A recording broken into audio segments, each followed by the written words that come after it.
vividly remember the day I left my hometown. It was a crisp autumn morning, and the air was filled with the scent of fallen leaves. I packed everything I valued into my old pickup truck, determined to start fresh, far from the painful memories. Leaving wasn't easy, but it was necessary. Betrayal and deceit had ruined my life, and the only way to heal was to distance myself from those who hurt me. After hours of driving, I found a quaint, sleepy town that seemed perfect for a new beginning. The locals were friendly, the pace was slow, and the town had a charming appeal. I discovered a small, rundown gas station and garage that had been on the market for years. Seeing its potential, I made a low offer, which was surprisingly accepted. This property became the foundation for rebuilding my life and business. One Saturday afternoon, I sat quietly in my favorite tavern, enjoying the peace. This tavern became my sanctuary shortly after moving here. I bought the local gas station and repair shop at a bargain price, seeing its untapped potential. The previous owner was eager to sell after it sat on the market for 2 years. It was the perfect place for a fresh start, helping me leave my past behind. The first thing I did was build a large retail store facing the gas station to supply the town after the only grocery store closed at 7 p.m. I moved the tanks so the pumps were visible from the store, which left plenty of parking spaces for customers. The store was busiest from 7 p.m. to midnight and was open 24/7. The garage at the back of the lot was open from 8 a.m. to 5 p.m., 5 days a week, with special projects on Saturdays. Although the bar was initially upset when we started selling basic liquor, it eventually provided a good income and created needed jobs in the community. The business became very successful after restructuring the store's internal merchandising, thanks to a woman I hired. It quickly repaid the equity loan and required doubling the staff due to high demand. On Friday and Saturday nights, we sold lots of junk food to bar patrons, and on Sundays, we sold plenty of cold beer at reasonable prices. I was sipping a double shot of Jack Daniels with ice water and lemon, having just finished replacing the steering column in an old truck, a family heirloom. It took me 8 months to find the part and fabricate some fixtures. His family had driven this truck since the 40s, and he had no plans to stop. If he could, he would be buried in it. 4 to 7 was the best time at the bar since most regulars had already had dinner. In a couple of hours, the place would be filled with a musical crowd. Farmers brought their daughters for after-work fun. In my 6.5 years here, I built a solid reputation and made many friends. The locals looked out for each other and kept me informed of anything unusual. I came to the bar once a week, always on Saturdays, for a drink before heading home. It was my quiet time to gather my thoughts. I saw them walk in and wished I hadn't. They ruined a perfect day. The woman was my ex's twin sister, and the young man with her was once my son. It brought back memories I didn't want. I realized you can't see evil when you live with it. The boy had grown up and looked more like his biological father. This proved the truth always comes out. Why were they looking for me now? They chatted with the bartender, showed him a picture, and then left. I was grateful for my long, unkempt hair, beard, and mustache, which made me look different, especially since I had lost weight. No one noticed the message I sent, which simply said, "Come home when I can." About a half hour later, the bartender came over and sat at my table. "What did they want, Tom?" I asked. "They wanted to give you a message. They heard a rumor you live here and came to check it out," Tom replied. "They said a woman named Willa is dying of cancer and wants to make peace." I asked for your picture, pretending not to recognize your name. "Who are they? And what do they want?" I took out a cigarette, ripped off the filter, and lit it. "The woman is my ex-wife's twin sister. The young man is my ex-wife's illegitimate son, whom she passed off as mine for years. Based on your experience, do you think they were telling the truth?" I asked. "From their body language, I'd say they're partly honest, but hiding something big," Tom replied. I nodded. My ex-wife and her sister had always been deceptive, appearing genuine while betraying me. Tom went back behind the bar. My thoughts drifted to nearly 7 years ago when I left, promising not to return for another 7 years. They laughed at me, thinking I was a fool. They learned a hard lesson that day because they never saw or heard from me directly again. They didn't believe how serious or hurt I was. They thought I was just mad at their joke. They had no idea that a few weeks earlier I discovered our youngest child was my brother-in-law's son. That revelation started my journey to this moment. A family member who had seen Willa and Tammy, the evil twins, betray me too often, provided the proof. She called them black witches practicing pure evil. Earlier that week, before I left, we discovered a new insurance policy on me with double indemnity for accidental pass away, totaling $4 million if I died. A wise old woman told me to flee. When I left for my work truck, they had no clue. It was already packed with everything I wanted from my 16-year marriage. I drove away without looking back and ended up 2 states away. Part of this was my fault since I got Willa pregnant when she was 16 and I was 18. My family convinced me to marry her, and soon we had 2 more kids. They thought it was hilarious. Willa told our daughters, "Your father will come back when he cools off. He needs to regain his sense of humor." A few hours later, a sheriff's car arrived at the house. Willa greeted him at the door. "Are you Mrs. Willa Racine?" he asked. When she said yes, he replied, "Mom, you've just been served." She laughed, thinking it was a joke. But when she opened the envelope, she realized I had dissolved our marriage without a second thought. The grand dame told me she was shocked. My attorney listed all our assets and liabilities, including a DNA report showing the affair lasted a year. The divorce petition included details, receipts, and photos from their hotel meetings. In the envelope was a letter revealing I was suing her husband for child support, infidelity, and defamation. Their laughter stopped. The joke was no longer on me. I had the last laugh. Their joke was that I was only good for making money. Everything I touched seemed to turn to gold, so Willa and the kids were spoiled and never needed anything. Later, Willa found out I had sold 3 of our businesses, paid off all debt, and sold our 2 apartment buildings for a profit. I canceled all credit cards, removed my name from bank accounts, and signed over my half of the house to her. I took half our worth in cash, reducing our cash flow from $10,000 a month to 0. Willa's sister learned the cost of using me. My attorney froze their assets before they got the subpoena, leaving them broke after the divorce. My attorney called Willa in after the divorce and reimbursed her for 1/4 of their losses. "Why would he do that?" she asked. My lawyer replied, "For him, it was never about the money. It was about principle. He hopes this money gives you a chance to start over and learn from your experience." Willa refused to agree to the divorce without speaking to me, leaving us legally separated but not divorced. I had no need to talk to someone who lied to me for years. She had to work for the first time, learning that money disappears quickly without income. I had my attorney forward important mail to a rented FedEx mailbox, which was then sent to my work address weekly. I did this knowing that Willa and her sister loved to manipulate and plan revenge. I knew they would eventually try to get back at me. It wasn't a question of if, but when. Their family didn't believe in leaving things be, and my absence would upset them. The longer this went on, the worse their payback would be. They wouldn't let it go easily. Until now, I thought I had succeeded in escaping. With Tammy's appearance, I realized their game wasn't over. I finished my drink and left through the back door, in case they were watching the front. I crossed the empty lot behind the house and walked around the block to my pickup. As I was unlocking the door, a man approached and said, "You're a hard man to find, mister." "Arthur, Seth Racine, no doubt," I said. "How do you know that? My name is Peter Edwards." "Your oldest daughter, Connie, is my wife," he replied. "That could be a blessing or a curse," I said, "if she acts like her mother, so why are you here?" "I came looking for you," he said. "Some things need to be settled." "That would be the case if your mother-in-law would just sign the divorce agreement," I said. "What divorce agreement?" Peter asked in surprise. I told him to follow me. We drove through town, then onto a long driveway leading to a farmhouse. Inside my home office, I showed him the divorce papers and let him make copies. Peter didn't need to know that I didn't live there. I had built it for the grand dame, hoping she would eventually leave her old home. Peter was a pleasant-looking, confident, and seemingly educated young man. I wondered if he was who he claimed or part of Willa and Tammy's scheme.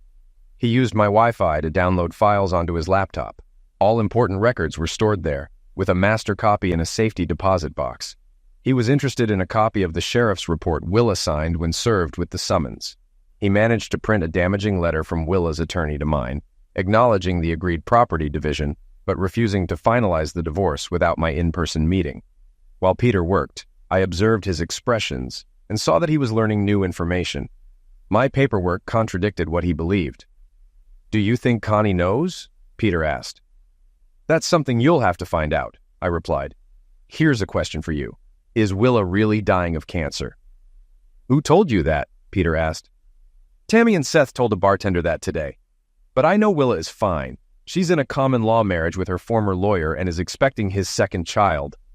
Peter said, "She's the one who asked me to find you to start the divorce. She claims it's necessary so she can remarry." He called his wife and put it on speakerphone so I could hear. "Connie, Did you know your mother lied about the divorce not being finalized? Peter asked. What are you talking about? Connie replied. Mom told us Dad abandoned us and cleaned out whatever was left before leaving town. If it wasn't for our stepfather, we wouldn't have survived. I'm sending you the legal file, said Peter. Read it and contact me as soon as possible. While they talked, I grabbed 2 bottles of Bud, opened them, and put one in front of him. Why didn't you tell my daughter you found me? I asked. Connie and I have only been married 2 years, and we just had a son 3 months ago. For now, I'm not going to tell anyone I found you, Peter said. Everyone thinks I'm investigating a case. He showed me his badge, confirming he was a police officer for the Paradise Police Department.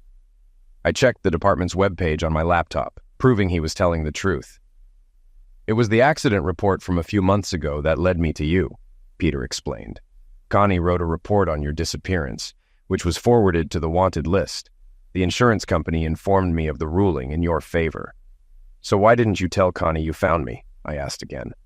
After reviewing your file, it became clear something else might be going on, Peter said. I wondered what happened to the $250,000 cash Willa was supposed to get along with the house deed. And why are they all lying about what really happened? Yeah, sounds like I've been fed lies too, I said as his phone rang. It's my wife. I'll put it on speaker, Peter said. Please keep it down. Hi, honey, Connie said. Where did you get all this from? Is it true?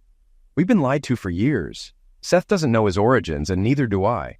My sister Karen will be shocked. Mom chastised her for defending Dad. They don't speak anymore. This story contradicts everything we've been told. Mom and Auntie gave Dad no choice. They've been manipulating his life for years. What bothers me is that the divorce isn't finalized because Mom won't sign it. What's really going on? It's true. I got the information from your father's lawyer's widow. I had to go out of state to find her. Her husband kept duplicates of all his records. From the paperwork, it looks like your mother was served with a divorce petition the same day he left, Peter said.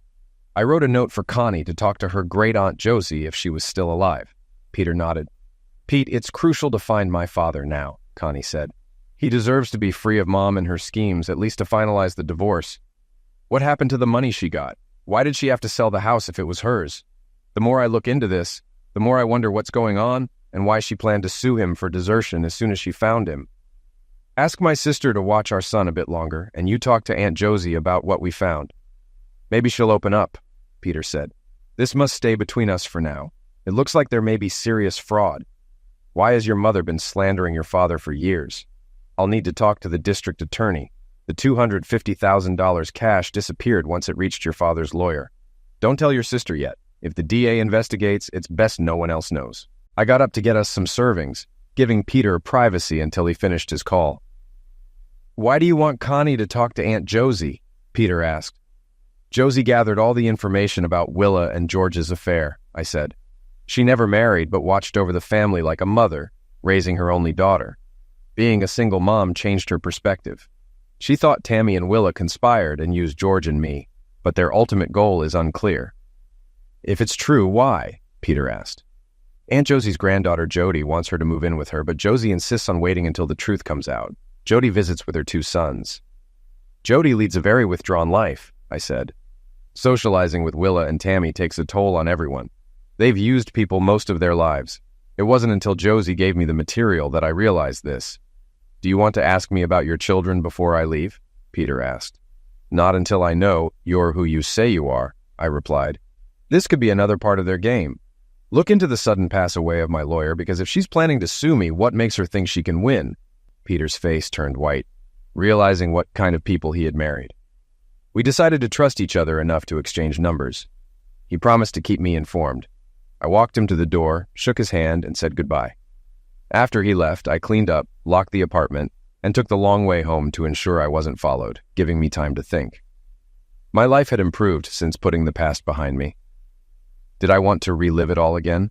Knowing Willa and Tammy, I had to prepare for what was coming, as they'd go to any length for money.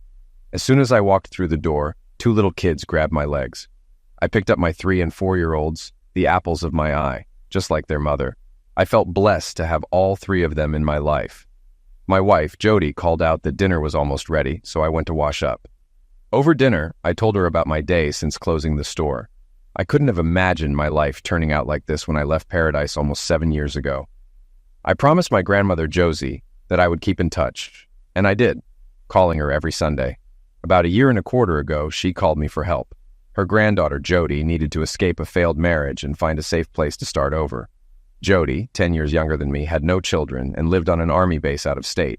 I didn't know much about her, but I owed Josie and was glad to help. It took me a week to find and partially furnish a 2-bedroom apartment for her in a small town, which was nearly impossible without a friend's help. When I arrived to pick up Jody, she had quit her job, emptied her bank accounts, and packed her bags. Her husband was about to enlist in the Army after his last 2-week training exercise. I quietly arrived around 8 in the evening with a rented U-Haul truck. With the help of a few neighbors and friends, we moved everything she wanted into the truck. I left her town in under 4 hours, refusing to say where I was from for safety. As we drove back, Jody and I started to get to know each other. Late that night, she got a call from her grandmother. I smiled when she said, "Yes, Grandma, Art picked me up.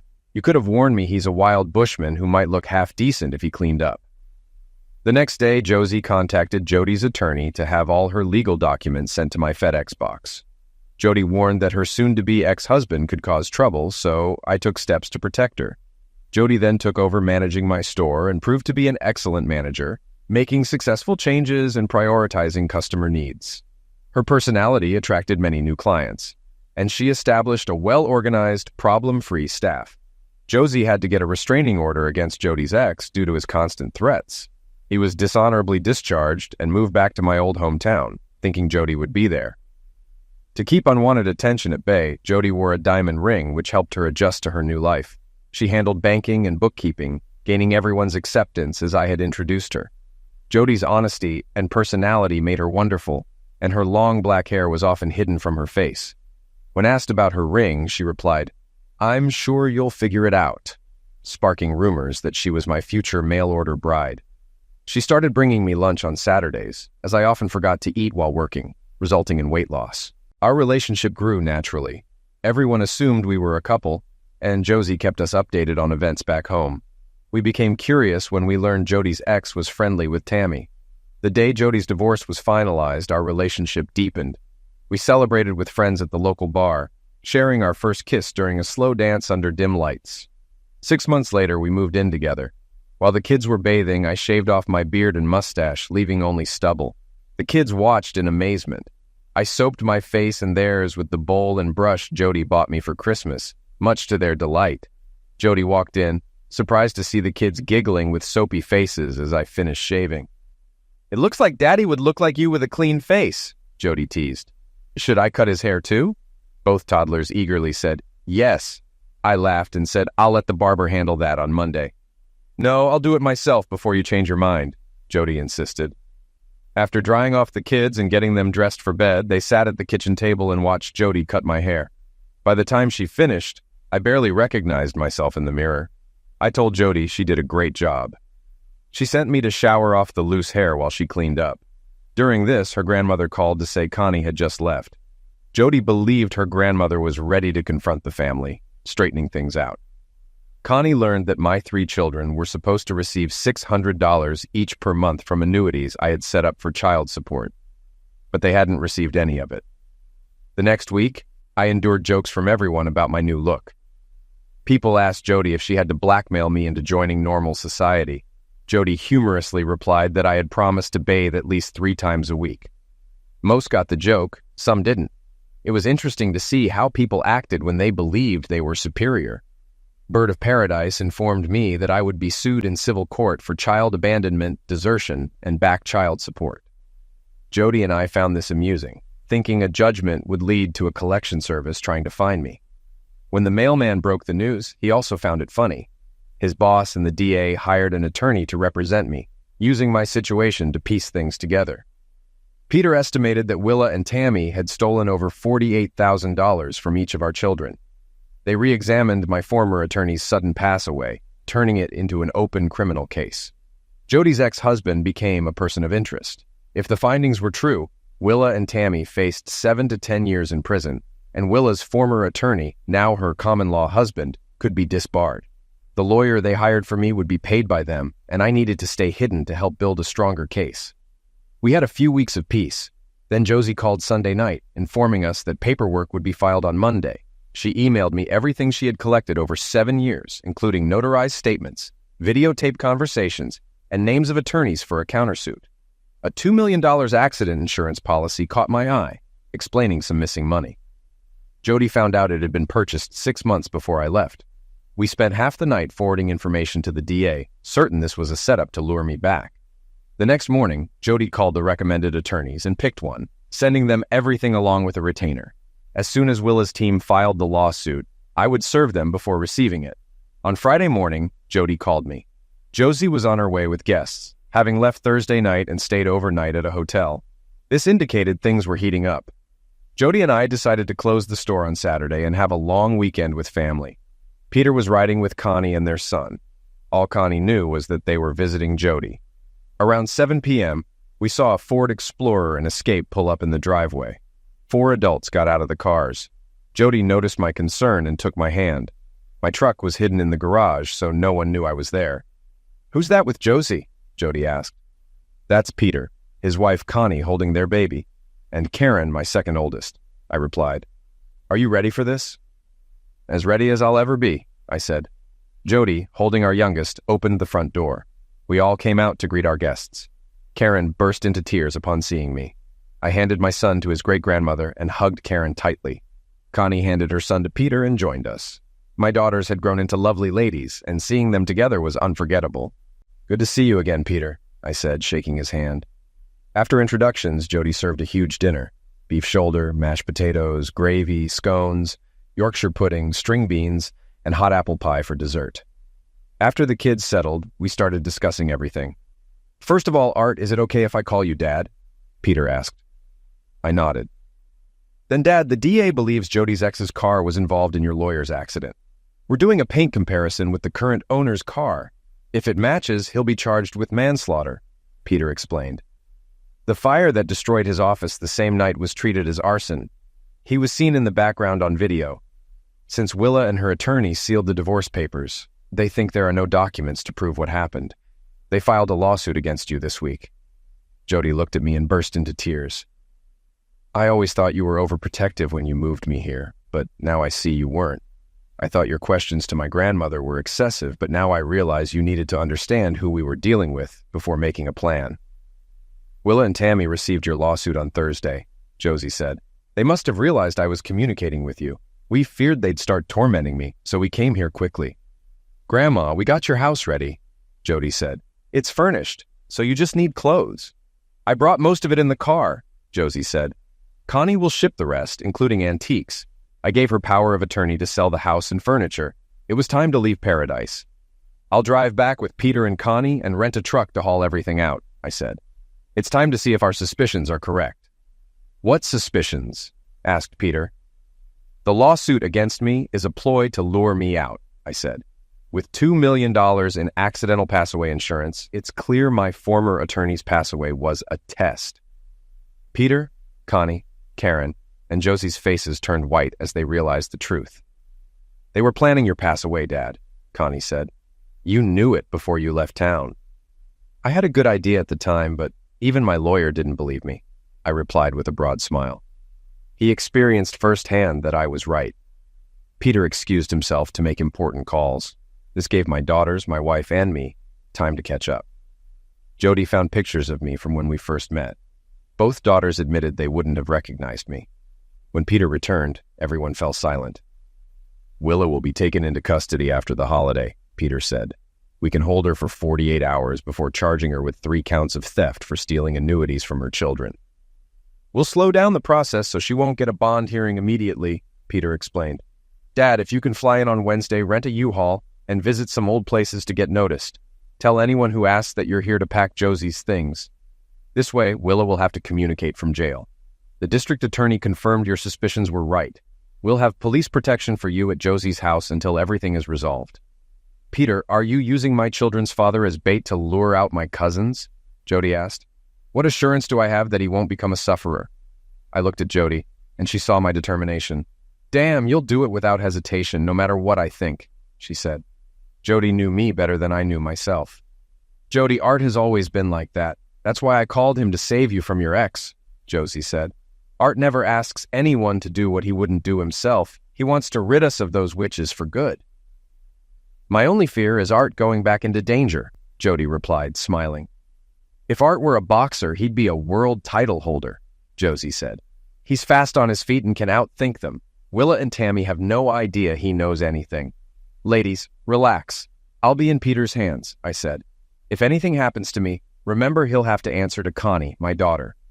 Peter just nodded, knowing the risks of my return to paradise. Later, while the women were deep in conversation, Peter and I talked. The DA thinks Jody's ex will make his move once he knows you're in town. He'll be furious knowing you rescued Jody from her terrible marriage, Peter said. Willa will learn you're here from a planted informant in the city jail early Thursday morning. If he's caught in the act, will he spill everything to save himself? I asked. Based on his military background, he's always admitted responsibility when caught. He's a follower, not a leader, so I expect him to give up easily. He sticks with Willa and Tammy because he's easily manipulated, Peter replied. The sign read, "Welcome to City of Refuge, population 34,823. It confirmed that the city council had declared the laws of the United States didn't apply here. It was like the Wild West, with justice depending on what the local authorities decided. Law-abiding citizens were prosecuted, while illegals were ignored, reflecting a skewed version of progressivism. The working class paid for the sins of others to please those in power who wanted lower wages and cheaper labor. Many actions were taken to provide that opportunity, requiring those in power to look the other way. Not much had changed here in almost 7 years. Aside from the freshly paved main street, everything looked the same. I decided my first stop should be my old favorite place, if it still existed. Thankfully, Bob and Betty's Burger Bar was still around, looking the same but freshly painted. I pulled into the parking lot, got out of the U-Haul truck, and headed for the main entrance at 11:15, just before the weekday lunch crowd. I was counting on being recognized since I was a businessman in a former life. We wanted everyone to know I was back. As I took a seat and picked up my menu, I noticed several people looking at me and using their cell phones. A server brought my coffee and creamer and asked if I was ready to order. Is Wednesday's special of meatloaf, baked beans, and garlic mashed potatoes available? I asked. How do you know about that? The server inquired. It's for regular customers and not advertised. Tell Jack that Art wants brown gravy and fried onions with the meatloaf, I said. The waitress looked at me like I was crazy. I stood up and said, Never mind, I'll tell him myself. I walked through the swinging doors into the kitchen, with the server following and shouting my order. Jack turned and looked at me. You dumbass, Jack said with a smirk. You're a few weeks early. Welcome back, old friend. Susan, bring Art's coffee over here so we can catch up while he eats. Jack, the son of the original owner, never changed the name. We'd been friends most of our lives. We chatted until just before rush hour. He asked a staff member to get his wife to join us, giving us a chance to talk about important things. Art, you should know that after you left, the wife ended her friendship with Willa and Tammy for good. She didn't like what they did or said about you and the kids. Jack, a few things are about to happen. Last night, there was supposed to be an arrest that, if things go right, will trigger several events like a row of dominoes, I explained. Connie's husband, Peter, works with me. That's why I came back early. Jack looked at me seriously and said, He's a damn good cop and an honest man. He put 2 of our former city council members in jail last year for corruption. You'll have to tell me more later. There are too many big ears here. We saw Sasha pull into the parking lot. She looked good. I sat down and waited for her to come in, knowing she'd see me from behind and not suspect anything was wrong. Jack, what happened? Susan asked. It was important, Sasha said. When she saw me, I stood up and turned to her. Sasha, my little sister, had lost her temper. Her older, meaner brother was home. I hugged her tightly like it was just yesterday. It took her a few minutes to calm down. Jack asked the kitchen staff to leave us alone for a few minutes. Do Mom and Dad know you're back? Sasha asked. No, and it's best if we keep it a secret for a few days, I replied. Are you here because Willa was taken into custody last night? My sister asked. Yes, and it's going to get worse before it gets better, I said. Once I settle in, I'll be under police protection. The police are now looking at my former lawyer's pass away with new eyes, believing it's connected to the arson attack on his office. Jack and Sasha's expressions spoke for themselves. It was well known that the district attorney, appointed 3 years ago, was trying to resolve many unsolved cases. You're a decoy to draw someone out, Jack said quietly. If this is correct, the arson, Liquidation and several other crimes will be solved in the next few days, I replied. This was all done to force me back to the city. Willa's arrest and my sudden return will disrupt a carefully planned conspiracy. What's behind all this? Jack asked. A $2 million insurance policy with double indemnity on accidental pass away, I said. Insured on me. My sister said, as we walked out of the restaurant to my rental truck. We were chatting when we noticed Tammy pulling up beside us. Where are you staying? My sister whispered. At the Grand Dame's house. I'll be moving her stuff to the new house, I said. She wanted to be away from whatever was about to happen. Josie left town. Why? Sasha asked. She wants to be near her granddaughter and our 2 sons, I answered with a smile. Jody and I have been together for over 5 years. We have 2 boys who recently turned 3 and 4. My sister was in complete shock. How did you and Jody end up together? Josie and I stayed in touch the whole time, I explained. When Jody needed help leaving a failed marriage, her grandmother called me. I moved her to my place. We believe her ex caused my lawyer's pass away and the fire at his office. Do Tammy and Willa know you're aware of what's happening? Asked Sasha. No, but they'll find out soon enough when they start making their moves, I replied as Tammy approached us. Art, I need you to drop part of your lawsuit against us, Tammy said. The district attorney will charge Willa within 48 hours. Unfortunately, my attorney says we can't do that because Willa filed a new divorce petition claiming desertion, abandonment of the child, and back child support, I said. Until the court rules on her claims, everything has to stay as it is. You can't say that. How will we bail her out with no assets? Tammy asked. You have a court order freezing everything? Maybe your father could help by putting up his house as collateral, I suggested. After all, you're both his daughters. Tammy turned and walked away, disappointed. Willa and Tammy's father has nothing to do with them, Sasha said. Not since he found out about Seth's true origins. He says they turned out just as bad as their mother. That brought a smile to my face. Finished with that, I got in the U-Haul and drove toward Josie's house, stopping to pick up packing materials.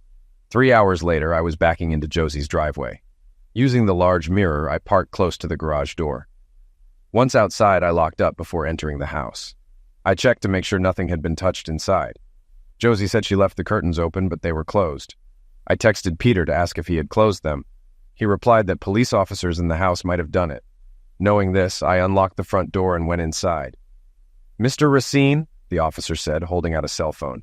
Peter Edwards wants to speak with you. Hi, Peter, I said. Looks like those who need to know. No. Tammy talked to me at the burger place after I finished my long lunch. She wanted me to lift the lien on her sister's assets, and I refused. I heard that, Peter said. We taped Willa and Tammy discussing their plans. Jody's ex, Brad Press, came up a lot. Willa told Tammy to let him know that you know where Jody is. That should motivate him to do what we need. Our hunch was right because Brad showed up not an hour later. Willa told him where you were staying. Our informant, who was arrested today, told her you were back to move Josie, Peter said. When Brad asked where, Willa said to her granddaughter, Jody's house. A few minutes later, I saw the garage door open. Climbing into the van, I pulled out bundles of cardboard boxes and started packing up the house. At 6:30 p.m., the pizza from Papa John's arrived. When the delivery driver knocked, I opened the door. He asked if I was moving. I said no, just helping a friend. Brad made his move around 11 p.m. Using a tire iron, he picked the front door lock and slipped inside. Seeing a light in the kitchen, he headed there, pulling a 9mm pistol from under his shirt. He found me sitting there drinking coffee. Hey, Art, Brad said. Willa and Tammy say hi.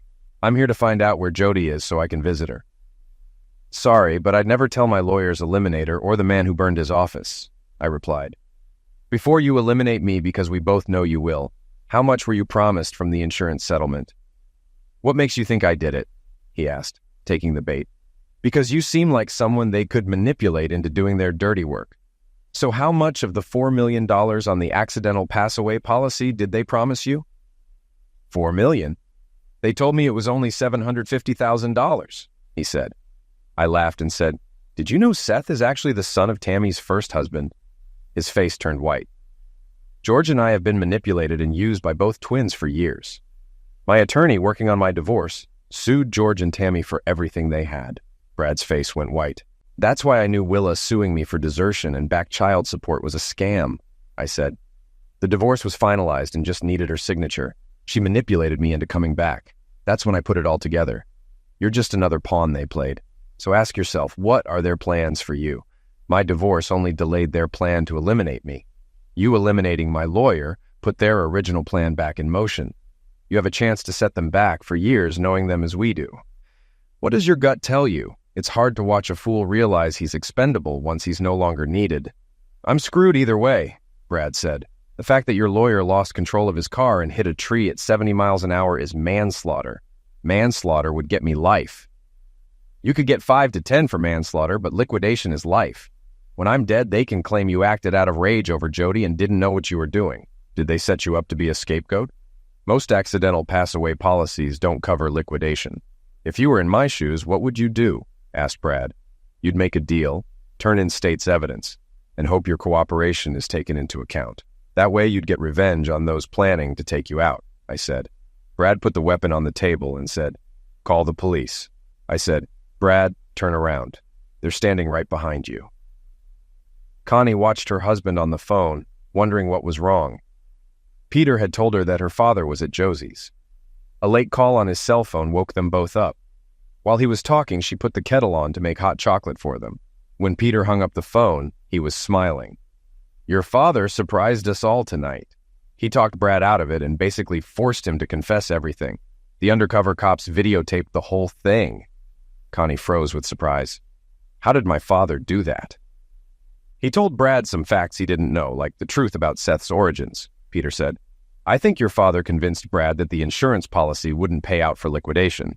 That was the deciding factor. Even I don't know if that's true, but it created enough doubt for Brad to accept the consequences of a lesser offense instead of life without parole. Aunt Josie always said your dad was a quick thinker, but this was unexpected. What does this mean for my mom and sister? Asked Connie. If Brad agrees to testify against them in court, they'll both be charged with arson, manslaughter, and at least attempted liquidation of your father, said Peter. Connie picked up her cell phone and called Jody to let her know. They made a plan. Josie would watch the kids for a few days because Jody was going to the airport. Connie would meet her when she got a text with her arrival time. After finishing the call, she explained everything to her sister. By then, Peter had dressed and was heading to the station to get Brad's signed statement before the night ended. I didn't wake up until 8 in the morning. The first thing I did was call Jack to get the front door fixed. He said he knew someone, and within half an hour they were there. The door was replaced, new trim and lock installed. The gentleman was just finishing when my daughter Connie drove up with Jody. Jody jumped out of the car and ran to me, tears streaming down her face. In that moment, I realized how much she had been through. Brad was taken into custody last night, I said. He surrendered to the police protecting me. I was never in any real danger. If that was the case, why didn't you call me? Jody said. Why did I have to hear about it from Connie? It was almost 2 in the morning when the police cleared out, I answered honestly. I figured I'd call you today. I put my arm around my wife and pulled her close. I promise I will never put myself in that kind of danger again. As soon as the repairman finished, we locked the car, put her luggage away, and went to my brother's restaurant to eat. There, we were met by Karen, Sasha, and my parents. Jack's staff had to move 2 tables so we could all sit together. Jody was warmly greeted by everyone. Our breakfast, when it arrived, was excellent. Jack was so excited about what had happened that we ate it all. My parents were thrilled to learn that Jody and I had 2 sons named Carson and Hunter, after both my grandfathers. They looked through all the pictures of our children and us that Jody had saved on her cell phone. My daughters opened up and told them about discovering me with Josie. We were still there when Peter joined us. I noticed he looked tired. Willa and Tammy are in custody now, Peter said. Brad has confessed to everything, including his initial plan to eliminate his father. He'll be charged with arson and manslaughter when he testifies in the witch trials. Tammy and Willa face 3 counts of grand larceny, 2 counts of conspiracy to commit liquidation, and fraud. The district attorney is meeting with the divorce judge who handled your father's case to expedite the finalization of your divorce. Peter, are you saying that Art and I can finally get married? Asked Jody, trying to process what she had heard.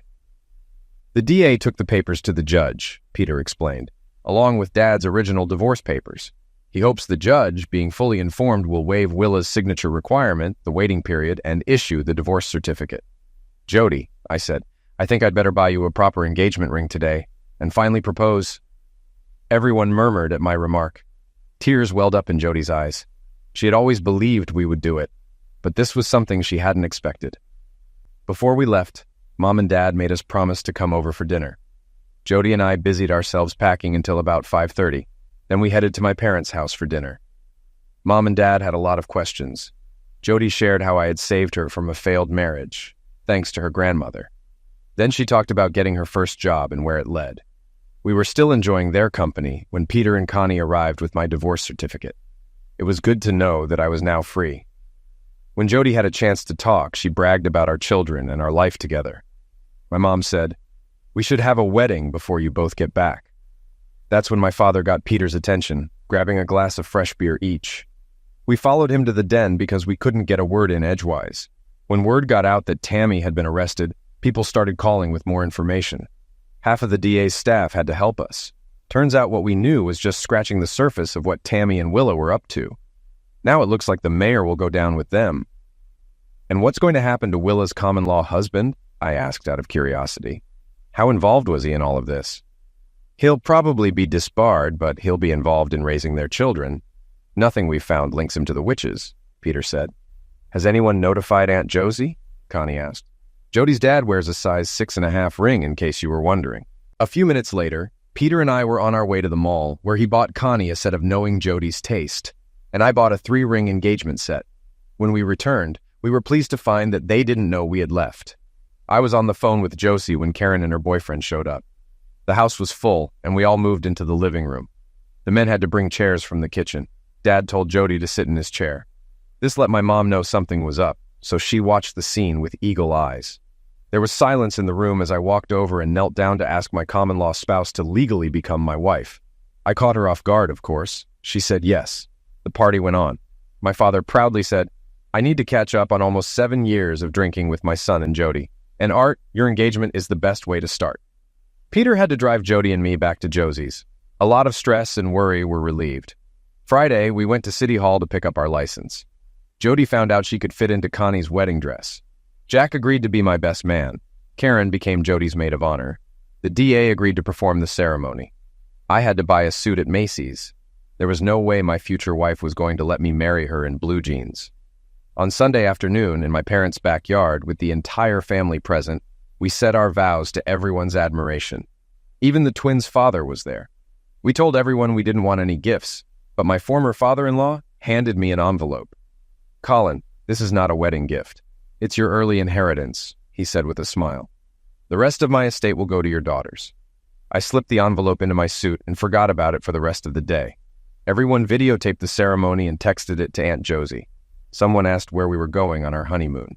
Jody's response was, "After everything we've been through, once Grandma gets settled in the new house, our honeymoon will be a week in Florida and a week in California, enjoying Disney with the kids.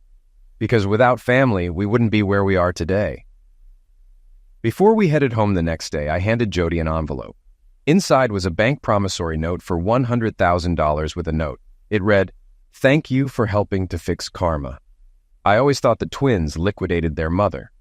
I will enjoy watching them get the reward they deserve for their deeds, and so will my granddaughters."